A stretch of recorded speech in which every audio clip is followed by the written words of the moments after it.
On today's Lockdown Royals Padres crossover, Javier Reyes and Rylan Sadaus are going to talk about stuff involving baseball and the World Baseball Classic and expectations. What should your expectations be right now for each team? And is the World Baseball Classic fun? And are upsets in the World Baseball Classic fun? We'll talk about that coming up on today's Lockdown Royals podcast and Padres podcast. And Javi got blocked by Eric Hosmer.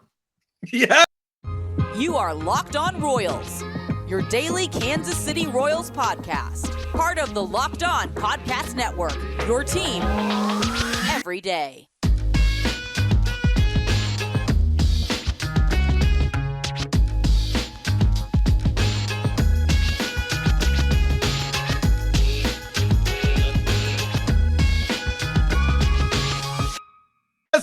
Let's get it going on the Locked On Royals Padres crossover on the Locked On Podcast Network, your team every day. Thank you so much for making us your first listen every single morning, every single day. We're here for you talking Royals Padres baseball.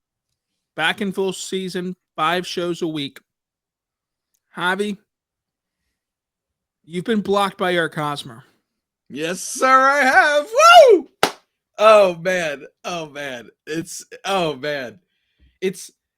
I like to thank you for this too, because I think that it says a lot that we've been doing our crossovers with the Royals for so long now, for Padres listeners, that maybe there's just some that essence, that spirit of it. Maybe when we did our roast 2.0, it could have happened.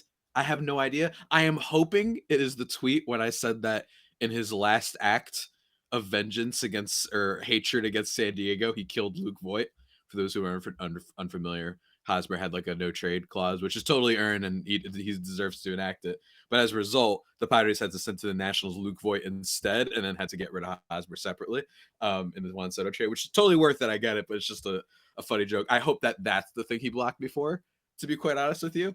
But it's funny because Rylan, I don't slander him much. And just to clarify for people, on the @LO_Padres account, I don't usually. I've just mentioned something like, oh, Hosmer didn't do well there, and the aforementioned tweet I mentioned.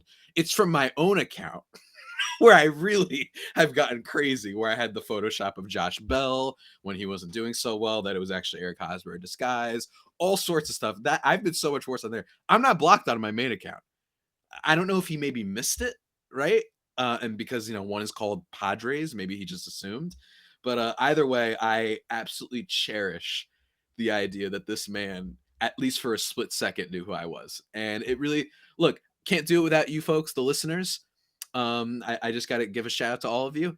This is a momentous day in Padres history, and I am just absolutely thrilled to be a part of it all. And of course, Groundball Gremlin, I wish you the best of luck in Chicago. And yeah, man, it's just feels good. It feels good. The Wizard of Oz is now blocking Javi from Twitter, and I did go check.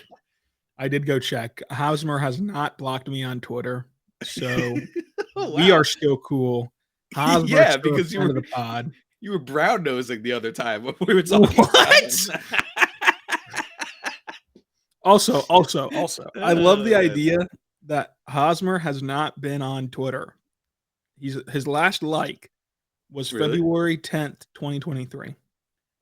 His last tweet came on January 29th, 2023.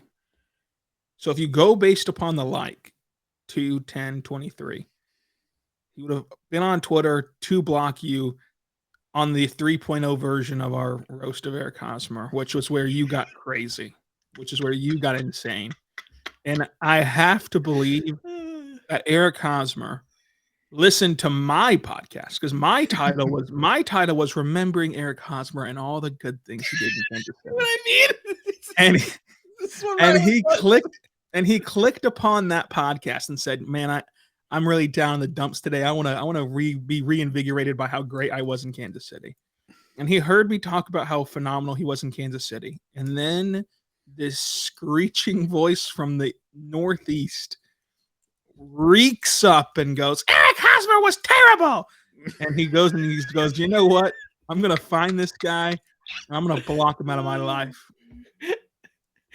First of all, that's not even close to my voice. You're the one that does the Mad Dog 10 times more and better than I do. But it's true. I do like the idea of him tuning in for a second. Maybe after he got traded away or something like that. He's like, but I mean, look, I don't regret anything I said about Hosmer. Not really. I have never. One of the things about slandering players is I try to be creative about it. I don't like doing the, hey, blank player, you suck, you effing suck, and you're a B word, and you're a this word, and wow, I could do. No, like I was creative, like with the Luke Voigt thing and whatnot, and I really did, in my opinion anyway, my unbiased opinion, I gave a lot of reasons for why Hosmer wasn't really so liked in San Diego that I thought went beyond just didn't perform well and was overpaid, right? I really thought that there was more to it, and I think that a lot of other folks who are much bigger in this industry than me, were saying like, yeah, like he never went on our show. Meanwhile, we got AJ Preller on our show. We got Tatis on our show, the Goober. If everybody's watching the video, go check out the bobblehead. And just all sorts of things. And I'm not the only one. And I'm certainly not the only one that's been blocked. And I'm not here to call anyone as soft. It's totally his prerogative to do that. I haven't tweeted about him in a decent amount of time, but nonetheless, it really brought just a joy to my day. And shouts to everybody who was responding saying it was a badge of honor, because that's the same way I felt. Yeah, and, he's blocked many people, and he's blocked Kansas Cityans as well. I mean, it's just kind of the way that it's just the way that he rolls, and that's fine. Like you said, I mean, we all have our personal preferences. Some of us block, some of us use the mute button, some of us do whatever. I think that we should stop glorifying like in general, like the block of like, oh my gosh, he blocked me. It's like, well, what if he muted you? If he muted you, then you wouldn't know about it, and you wouldn't have this weird like satisfaction about it. Not calling out Javi. I'm just saying like fans in general will be like, it's unbelievable. No, I don't. I really don't mean it. I really don't mean it about Javi. I mean it because what Javi's doing is like content. Javi's not like seriously proud of the fact that he got blocked by Eric Hosmer. I mean, like if someone gets in my mentions with a Twitter spat about like the Thunder or the Royals, and I'm like, yeah, I don't agree, but it's perfectly fine to have that opinion. And then they just like lambaste me in a personal manner, and I block them. Like they take that as like soft or like they won. Whereas like I just mute you. I don't block you to where you never know if I blocked you or not. I just don't respond to you anymore. It's like that stuff is just funny to me. But Javi's obviously doing it as a content, and we are performative right now. He doesn't actually feel that way. But Javi, you did get blocked by Eric Hosmer. I didn't. And I've been on three of your podcasts where you roast Eric Hosmer. I think that says a lot. But I think he made a great point, though, to close the loop on this. Who knew this was going to be a segment worth of content? To close the loop on this, I will stick up for you in this way. I think that the most homerous of people, both from Kansas City and from San Diego, would look at you getting blocked and say, well, you must have crossed a line. You must have done something terrible. And that's not the case at all. I firmly agree that in this position, it's important to be critical of players. It's also important to point out whenever these players did good, even if you've criticized them in the past. But it's never taking it to a personal level. It's just strictly about on the court and on the field and on the whatever. So where you always kept it on the field. You never talked about how he looked. You never talked about how he acted that you didn't for sure know about. You never talked about his personal life, his family, his off the field kind of endeavors. It's always been about what happens in those 9 innings of baseball. And as long as you do that, a player still has the right to block you for that, for sure. But as long as you do that, 100%. you can obviously sleep easy at night and know that you didn't do anything above the job. It's like the one time I've gotten into a spat, which it wasn't as bad as you and Hosmer. I tweeted out a meme about a Thunder player of like, this Thunder player drove to the basket a lot and like didn't really have a game plan of what to do once he got there. So he oftentimes like turned it over or just threw up a terrible shot. And so I tweeted out a burning building, and the caption was, "Why did they let this man cook?" And his teammate, his teammate was like, "Hey, that's an L. It's a big time L for you." Like in my comment section, and I was like, you're right. I probably shouldn't have tweeted out this meme because obviously the player is having a bad stretch of basketball and feels terrible about it, and I didn't really think about the fact that like they could see it. And then he was like, "It's okay, you're still loved," and like we're fine now. And that teammate still likes all my tweets and interacts with me on Twitter, and we talk. And and we talk it when we talk in the post game pressers and everything. That's fine, but like that was still a meme that that meme could have been taken across the line if you want to interpret it that way. But it was still about basketball. It wasn't about anything else. And as long as it's about the sport, I feel very comfortable with allowing fans to criticize players, as long as media members criticize the players as well.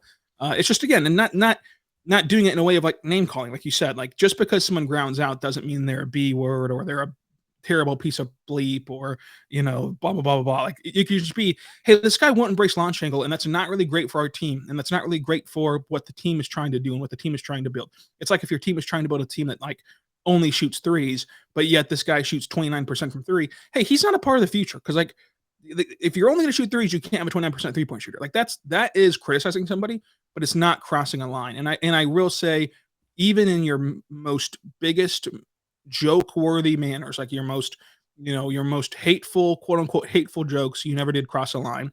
And it's just something that Hosmer doesn't want to see, which I can't blame him, until he blocked you. And Yeah, I did want to clarify that. Like, we are laughing about it. We are having fun that he blocked you, but you didn't get blocked by being mean. You got blocked by criticizing a player, which is the job. Yeah. And I've always been, I don't like it. What I call it, like the Kevin Durant syndrome. I don't like it when people think that players are soft or thin-skinned because they take power into their own hands and they're like, you know what, I just don't want to deal with this. I think there's been a couple for off the field reasons that they do it in a nefarious, like, oh, you're spreading truth about some stuff that I did, and then eventually, but I don't think Hosmer is like that, and I think that for him it was just all play based, and I don't like that. And I call it the Kevin Durant syndrome because it's like these guys get people tweeting about them all the time and tweeting at them all the time. Like, you and I get one, and like our heart rate jumps by at least one beat or a couple beats per minute. That's just how it is. That's how human beings react when they're criticized. You want to be loved, you want to be liked and whatnot. There's very few people that thrive off of negative comments. You know what I mean? That's kind of a rare breed, and that's not necessarily means you're better or weaker or tougher or whatever. And for him, it's like, yeah, totally do that. And I thought that I was fair in a lot of my criticisms, and I think that while yes, the memes were out there every now and then, I thought that I also brought up, look, I have heard he is a fantastic teammate from inside sources and stuff, that is true, and I meant to point that out. And while a lot of people say he doesn't look like he's trying, my thing was more, it's just that he didn't come out, you know what I mean? And that we were being told too much, and I blamed media people as well. So I tried to be fair, and that's all you can do out here.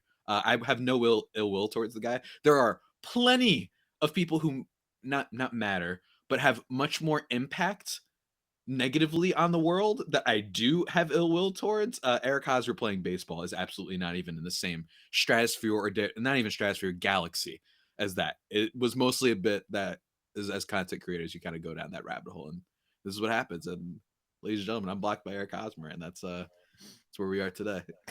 Yeah, and I do want to end it, and we'll move on to the next segment here. I do want to end it by saying that you're right. This does not make Eric Hosmer soft. It doesn't, and it makes Eric Hosmer a human, which some humans do not care. Like our host of Locked On MLB, Paul Francis Sullivan, doesn't care who listens, how many people listen, who watches, how many people watches. Doesn't look at the numbers. Doesn't care if people tweet out or comment hateful things. Just doesn't care. He doesn't even look at it. He swears he doesn't even see it. Whereas me and Javi, like, we'll look at every comment. We'll try to reply to as many as possible, but we will see and read every comment, good, bad, and indifferent. And I'll tell you, for me personally, I can go to a game and get told twice by random people, hey, I listen to the show, love the show. But when I get home, when I drive home and look at my phone, and there's one comment that says, oh, you're an idiot, but there's 5 comments that say, I love the show. Yeah. That one comment is going to wreck me and make me think I'm an imposter. Like, I don't deserve any of this. I don't deserve this job, whatever. It's just how I'm built, or other people aren't built that way. And that doesn't make anyone better or worse. And we shouldn't strive to be someone that we're not. Like, you shouldn't be like, oh, he has $10 million a year, a day, so it doesn't matter who comments what.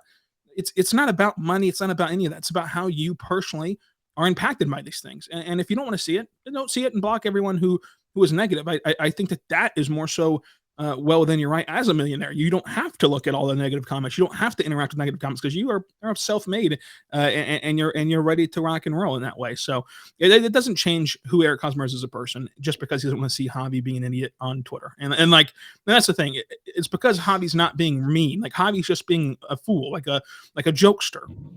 And if you don't want to see that on Twitter. He's not being mean. Like he's not like he's a saying fool. Eric Yeah, he's a jokester. Yeah, like he's the Joker. Oh, yeah, exactly. Like he's not being mean to where like I wouldn't want to see jokes made about me 24/7 either if I was Eric Hosmer. Like, what do I need to see that for?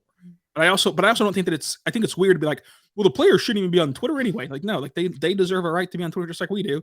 They just might see something they don't like to see, just like we might see something we don't like to see. And that's just how it's just your way of coping with it. My way of coping with it is a 3-strike rule. Like if you disagree with me, that's fine. But if you take it to the furthest level of disagreeing and you're rude, I'll give it a pass because maybe you're having a bad day. Second time, okay, this is getting a little bit out of hand. Third time, I'm just gonna mute you. I'm not gonna block you because again, people have weird satisfaction with being blocked. I'm just gonna mute you to where I never see your comment ever again, and I don't really care. So it's like it's just kind of everyone has their own way of dealing with it. For sure. And it doesn't make you soft or better or stronger or whatever. If you ignore it, if you see it, if you comment back, if you don't comment back, if you block people, that has no impact on like who you are in that way. It really doesn't. Well said. Well said. Thank you. Also, I want to say something nice about LinkedIn because they're incredible. LinkedIn.com/LockedOnMLB. Post your job for free.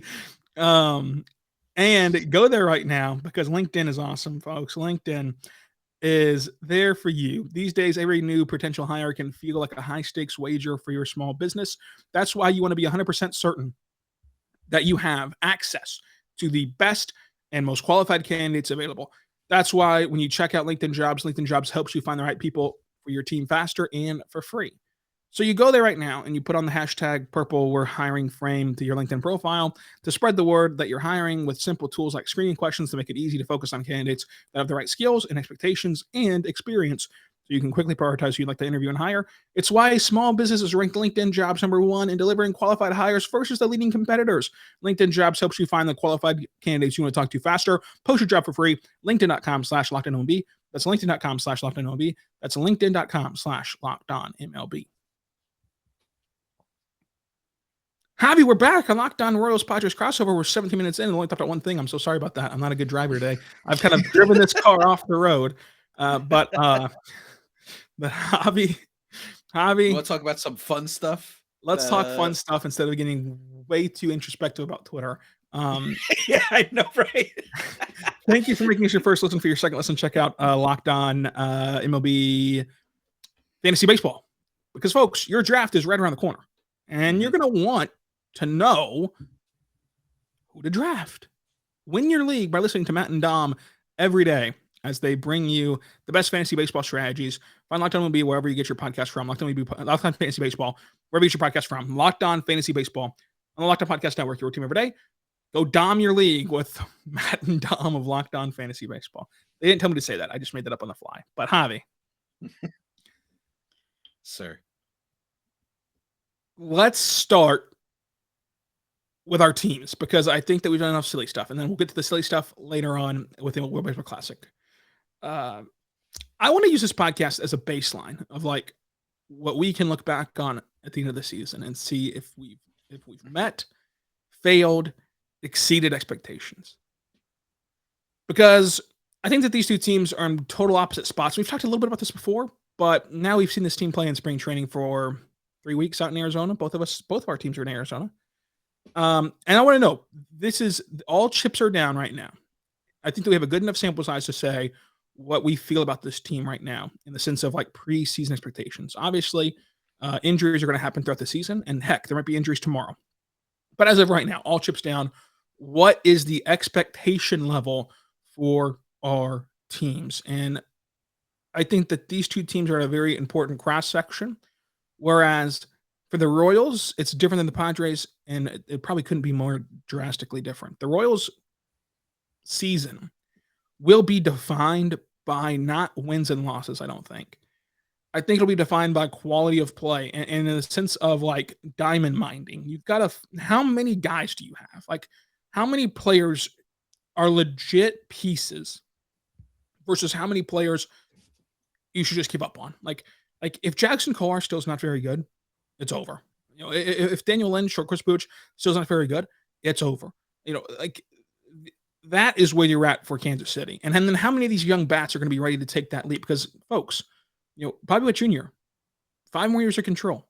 After this year, 4 more years of control. Like the window is already shrinking of like, if you're nowhere close to competing after this season, what are you going to do with Bobby Witt Jr.? And I think that the Royals should look into extending him of like just giving him a bag right now for the sake of, hey, maybe he'll take it. We get to open that window a little bit more. But I still have to say this. For me, the expectation is not the playoffs. It's not tanking. It is playing. It's playing these young players and letting whatever happens happen. And you know what? If all these young players are good, like if we think Bobby Jr. is a superstar, if we think Jimmy Melendez is an all-star, if we think Vinny Pasquantino can win the AL batting title like Lindsey Crosby said on the podcast, if we think that all these bats can do something, and then we think that all these Florida guys, Singer and Lynch and all these guys were worth, high draft picks, and they all hit, this team could be really good. But they're probably not all going to hit at the exact same time. So where, to me, the expectation is play out the season as healthy as you can. Obviously, that's out of your control for the most part. Play out the season. Do not waste opportunities to play Nick Prado. Do not waste opportunities to play Vinny. Do not waste opportunities to play Bobby Jr. And just see what you have. And you might have something really, really good. You might find out that, hey, most of these guys aren't very good. So we've got to pivot fast because the guys that are good, we're already losing control on, like Brady Singer, like Bobby Witt Jr. So this is a season to me where I would say it will define next year. It'll define your future of like, if you get enough people to hit this offseason, you're gonna have some money to spend. You're gonna have the impending stadium vote stuff, and you can go supplement this roster with veterans. If a lot of these guys miss and you only have 1 or 2 that hit, well, then you've got to quickly pivot into a full-on rebuild again. But that's still not terrible because this front office is all brand new and they deserve a shot to kind of fix what the last regime broke. So either way, it's not an awful outcome, but it's just the fact of the expectation level this year, as sad as it is because we all want to make the playoffs, is just, hey, let's just sit back and watch and observe and make our judgments after the season is over and after we see a full body of how these young guys respond to the ebbs and flows of a major league season, which happens so rapidly and in so many different spells of hot streaks, cold streaks, and how they respond to all those things. And again, it might just be me talking about it because I think that springtime is a great time. But like, if these young guys hit, which is a big if, but if you think that Vinny can be a batting title guy, if you think that Bobby Witt Jr. can be better than Julio Rodriguez and better than Ali Reshman, who he was graded above just this time last year, if you think MJ Melendez is a star, like if those things happen, plus Salvador Perez is here, plus you have a good bullpen, like if you think those things are true and they all end up being true at the exact same time, this can be a sneaky good team to where at worst they're the Orioles of last year who are supposed to be terrible but finished 500 or right around 500 and were sneaky good. Like it can be that as well. So like we just don't know for the Royals, whereas I think that the Padres have a way more defined expectation level, Javi. Yeah, absolutely. Their whole thing is just going to be wins and losses for the most part and how far they go into the playoffs. Granted, this is a team that literally went to the playoffs very far last year. In fact, they were very close to the World Series, if not for Bryce Harper and maybe a couple managing decisions and what have you. And if Mike Clevenger and Sean Manaea could throw literally 1 inning, all that stuff.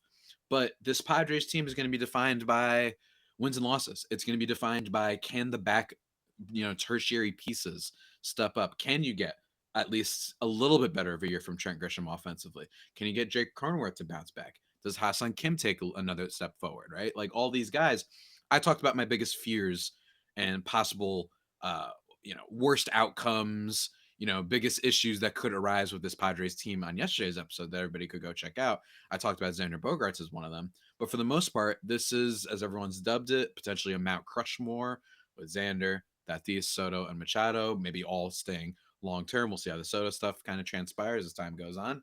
But it's going to be defined by wins and losses. And for me, I think that the big, and I alluded to this on yesterday's show, and I want to bring it up again, is I do think people are underestimating the NL West.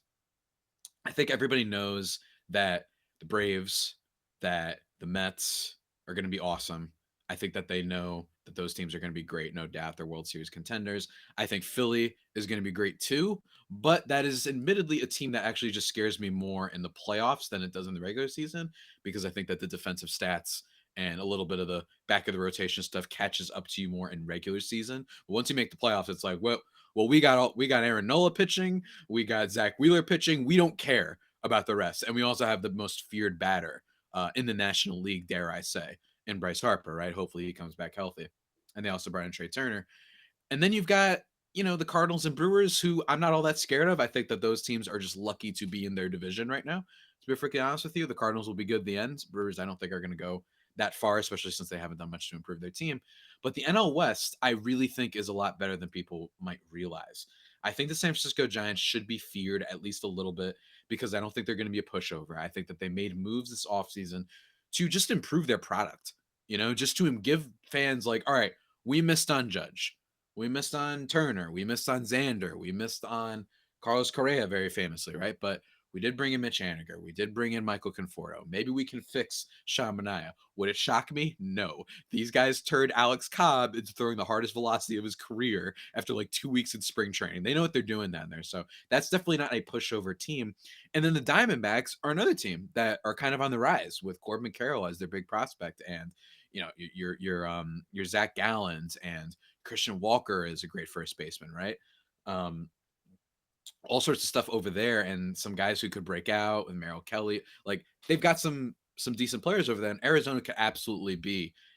It wouldn't shock me that if by the end of the year everyone's like, damn, the Diamondbacks are only like 2 games out, of a playoff spot. It just wouldn't shock me that much. So I do think that Padres fans should be wary that while they should be one of the favorites, and I know people are excited about them winning the division potentially, and at some point the Dodgers can't win the division, right? At like every single year. I would just caution that I think this division is pretty solid. Rockies are going to be a mess. I have no doubt about that. I'm not worried about them. But for the rest of that division, it could be tough. And we just have to see how everything transpires. Are they able to keep Juan Soto? That will be a storyline. Do they panic trade for people at the deadline? Because it's been a while since AJ Preller has made a trade. Let me tell you. I know for a while from him is literally like 8 months, but for him that's too long. He's got the itch. You know what I mean? The same way I get an itch to make a pop culture reference every time we do a crossover. I haven't yet. We'll see if I do though. We'll see as we wind down. But yeah, I think the expectations for the Padres are a lot more known, and I think that there's a lot of stuff riding on them too, because I know, and I alluded to this on yesterday's show, that I know how media can work, especially the old school media people. They love to jump on teams. This is something that happens in Moneyball as well. At the end of Moneyball, boom, there's the reference, where it's kind of like, I can see them being like, see, this is why you don't spend all your money right now. You have to build the right way from the ground, all that type of stuff if the Padres fail. And that will further discourage, or other teams are already discouraged, but it will make fans say, see, this is why you can't just do that. You have to build the right way, like Seattle. Seattle, who all they had to do was go outside a shortstop this offseason. They refused to do that.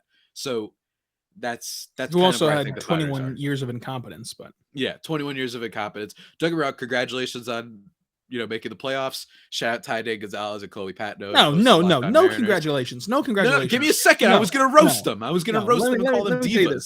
Let me tell you this. The Royals waited 30 years to get back in the postseason. They got back in the postseason, went to the World Series, lost.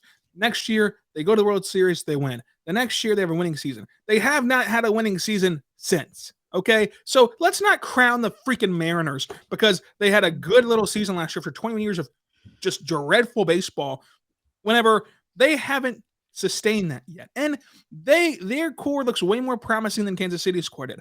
But it can happen. And if I would have told you in 2014 that, hey, these spunky Royals will never have a winning season after 2016, you would have all laughed. It can happen that fast, especially if you've proven that you will not go and make the long-term moves to bolster your core, which so far they're 0 for 1 in the offseason of doing so, while sitting back in their high and mighty chair laughing at the people who do. So let's relax on Seattle of like how to build a team, because if it takes 21 years to build a team, well, then we shouldn't have small market teams. Well said, sir.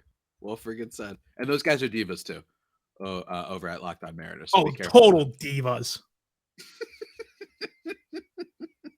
I'm just kidding. They do a great show. They have We love they have those their guys. They do a great show. they have their owner on. What's his name? Jerry DePoto. No, that's his GM. They have the GM on. So credit to them. Credit to them. That's really cool. Go listen to that podcast. It's actually a really great interview. You should go into it this second after we were done talking about the World Baseball Classic, which is coming up on the other side. We're back on the Locked On Royals Padres crossover. Folks, go check out Locked On Fantasy Baseball to get you set for your draft and try to win you your league and win you some money if you're playing in a money league. I personally don't play in money leagues, but that's just me. I don't have the big bucks like Javi does. He does not. He does not, folks. Yeah. Can confirm. Yeah. Javi's over here just throwing away $1 billion playing in these damn fantasy leagues, and I wish throwing it away when you win. I wish I could get that contract from Locked On. That's all I got to say. But Javi, the World Baseball Classic is here. I'm personally excited about it in the sense of like I'm gonna be a sicko about it. Like I already have an alarm set. Like we're recording this on Tuesday morning. I already have an alarm set to watch the Team Italy play at 5 a.m. on Friday morning. 5 a.m. Wow. Because I want to see my guy Vinny Pasquantino. I want to see my guy Nicky Lopez, and I'm ready for it. So I'm a total sicko about it. And the Royals play Team Great Britain Thursday in surprise to get them ready. Oh, by the way, Friday also Padres and Royals play in spring training. How about that? Nonetheless, forget about all that. My question for you, Javi, is: would upsets be great for the World Baseball Classic, or would it be bad for the World Baseball Classic? Because I stemmed this from March Madness. Like, in the moment, holy crap, so-and-so, St. Peter's just beat Kentucky. Mm-hmm. But then you get to the Final Four, and this is a bad example because last year's Final Four was incredible, like all blue bloods. Yeah. Like, you get to the Final Four sometimes, and it's like, oh, well, now in the Final Four, I've got to watch St. Bonaventure. I've got to watch Loyola Chicago and look at Sister Jean for the 100th time. So like, what's the balance there? Should we root for all higher seeds until the end and watch them all duke it out? Or should we root for like what happened last year? St. Peter's beat Kentucky. That's incredible.